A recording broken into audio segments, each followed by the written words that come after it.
Ik ben Jean-Pierre van Lemmers, de platenbaas van Limburg. En dit is mijn platenkast van 2020. Sons of a Wanted Man.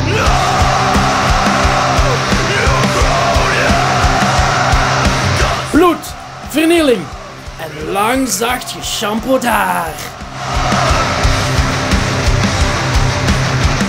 Toen ik Sons of a Wanted Man voor de eerste keer zag, dacht ik, zijn die mannen wel stoer genoeg voor mij.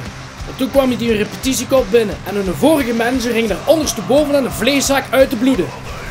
En dan ben ik maar gezwegen.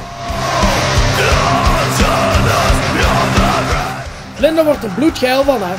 Sons of a Wanted Man. Oh manneke, je moet ze zien kruipen tegen de deur gewoon van de geilheid.